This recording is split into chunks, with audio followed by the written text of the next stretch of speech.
Well, welcome again. We're glad to have you with us here at Frostland Survivor Man. Joey is back with us after a tremendously busy week, and Yes. all kinds of personal stuff that things just happen. Life just continues to happen. So he wasn't able to be with us for a couple of the brief little episodes, but he's back with us now. Try and keep me away from the sawmill episode. I don't think so. Well, he said it was very unfair of me to bring the sawmill home, give you all a taste of the sawmill, and not show the sawmill. So that's what our plan is today. But I'm going to let Joey was not at all exposed to sawmills until we did it. So Exactly. The second project that we had up at the cabin was we were going to go up and build an outhouse. So we get up there and I'm looking around for the pile of lumber that you would get from Lowe's or Home Depot or any to a stack of logs. 2 rainy days later, this exact mill, we now have an outhouse up on the cabin that's usable, and I fell in love with this sawmill. You can turn logs into anything you want, and we're going to go through and show you how you do a little bit of that today. it was really spectacular to watch him just get in the zone with it. He really does understand how it works. He enjoys using it, and it's a lot of hard work. Nope, I like turning that log into this thing, and then you can take it the next step and do something. So that's what we're going to show you today, and we're going to get started here in just a moment. Just a little bit on the mill for you. You can see it's a Woodland sawmill. You can see the model number here. This is really my first experience with a Kohler motor, and I absolutely love this motor. I love this sawmill. It's excellent. It came in pieces. I had a good buddy come and help me put it all together, and that was even before Joey and I really knew each other. So we put this all together, and it wasn't necessarily, I looked at a lot of sawmills, but this is the one that we had the money for, and you really do get the bang for your buck with this mill. Easily towable. Easily towable. I bought it on the trailer, which makes, okay, you always have to have a way to lift logs.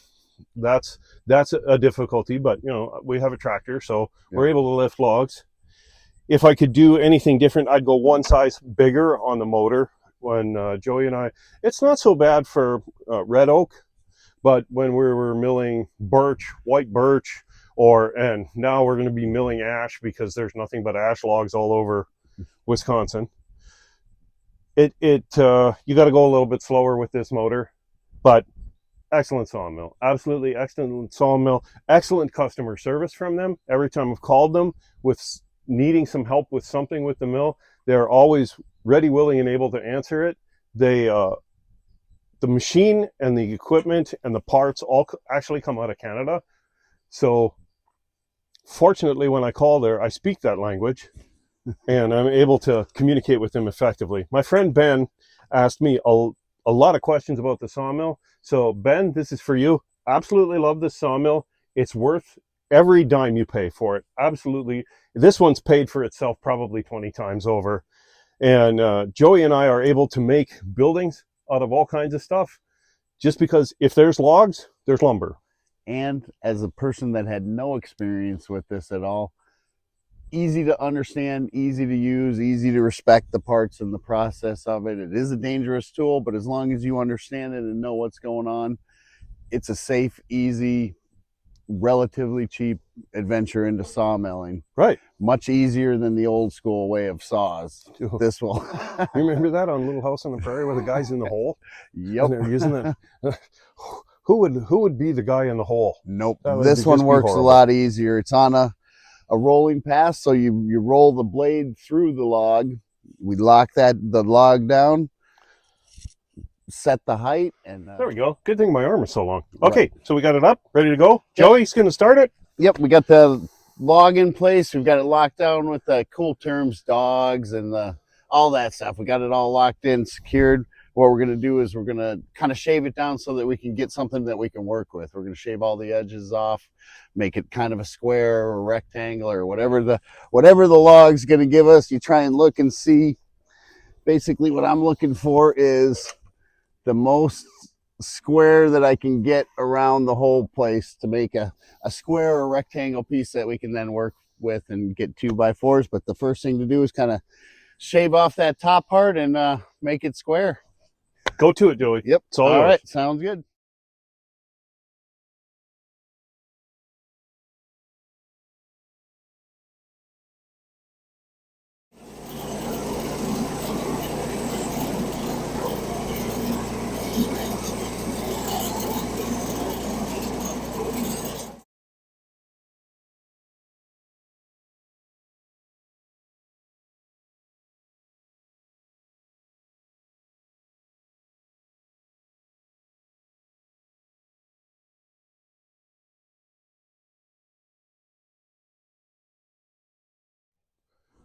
Okay, you can see here what Joey just did. We did some time-lapse video.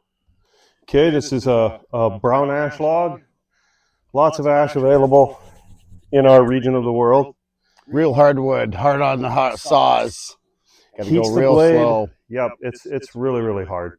And I also have beeswax that I save to wax the saw blade too, which makes it None slide. of your beeswax. I don't.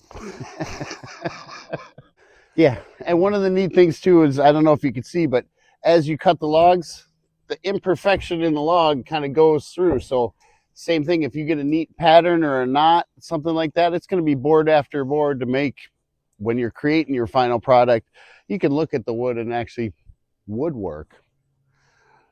So seeing Joey do this, it's really neat to hear him talk about what he sees, because it's just things that I've seen and he sees it differently than I do. And I cannot keep him off this. If this mill is running, he's going to be pushing the carriage. Or if Frost lands out of town. Just kidding. Well, this is the Woodland Sawmill. This is your taste of sawmilling. The next step to this, to kind of continue on with our trend, we're going to turn these into the welcome nameplate signs for our show next week. So this is all building on one another. Step upon step upon step. Yes, Yep. exactly. Woodland Mills. Is this? I'm not necessarily endorsing Woodland Mills, but I'm saying I love my Woodland Mill. This is a Woodland sawmill. There are many like it, but this one is mine, and I love this mill. So thanks for tuning in. We have a public service video coming up very shortly to let you know about chainsaw carving, and our website that's up and running, so you can order shirts. So we'll talk to you about that in a different episode. Get out there and get your hands dirty.